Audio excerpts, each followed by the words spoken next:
મુક્ત પુરુષ તો તેને રે કહીએ.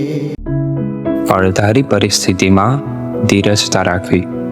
12 ઓક્ટોબર 2013 સ્વામિનારાયણ ધામ ગાંધીનગરની દિવ્ય ભૂમિ પર એવાયપીના મુક્તોને ગુરુવર્ય પરમ પૂજ્ય સ્વામીશ્રી પોતાનો દિવ્ય પ્રવાહ રેલાવી મૂર્તિ રસમાં સ્નાન કરાવતા હતા. અચાનક સભાઓના હેલોજન તથા સ્પીકરો બંધ થઈ ગયા. સંતો તથા ઓડિયો વિડિયો વિભાગના હરિભક્તોએ હેલોજન ચાલુ કરવા ઘણા પ્રયત્ન કર્યા, પણ વ્યર્થ ગયા.